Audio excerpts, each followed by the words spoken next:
Kamanda, umetuambia Dar es Salaam iko salama. Tukiangalia kuna hii taharuki mpaka sasa, watu wakisikia kauli ya jeshi la polisi rasmi ya kuhusiana hasa kutoka kwako kama kamanda wa kanda maalum kuhusiana na balozi, alikuwa balozi mpaka sasa labda utelezi wa kila watu. Sema pia Dar es Salaam iko salama, watu wanajiuliza kama hivyo alikuwa balozi ametoweka. Mtu ambaye alikuwa balozi sasa kwa raia wa kawaida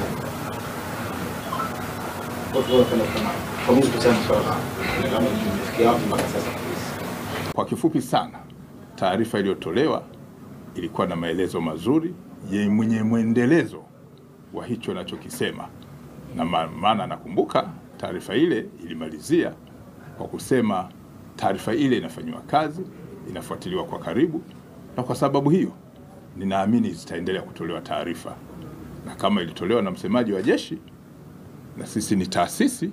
Sasa sidhani kama ungependa ukisikia msemaji wa jeshi amezungumzia jambo moja lile lile ukapenda tena na mimi nilizungumzie, lakini mwisho utataka na OCD naye alizungumzie, utataka na polisi kata alizungumzie.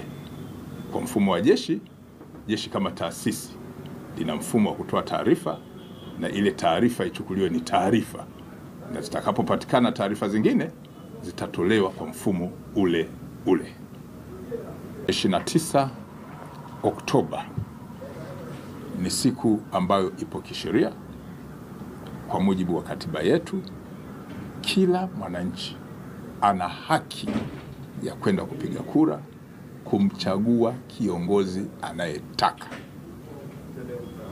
Narudia, tarehe 29 mwezi Oktoba mwaka huu wa 2025.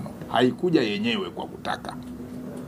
Ipo kisheria, ipo kikatiba, na watu wana haki ya kwenda bila hofu kupiga kura na kuchagua mtu yoyote wanayemtaka.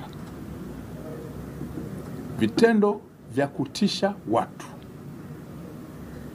vitendo vya kujaribu kutishia watu havikubaliki, kwa sababu shughuli ile ni ya kisheria.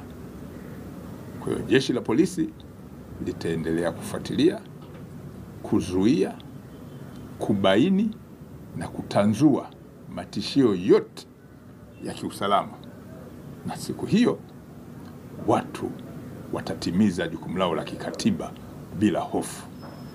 Tunaomba wananchi wema waendelee kutoa taarifa mbalimbali, na jeshi halitatoa siri, ili watu wote ambao wanajihusisha na vitendo vya kihalifu waweze kushughulikiwa kwa mujibu wa sheria, ikiwa ni pamoja na kuwafikishwa kwenye mamlaka zingine za kisheria kama ofisi ya mashtaka pamoja na mahakama za kisheria za Tanzania.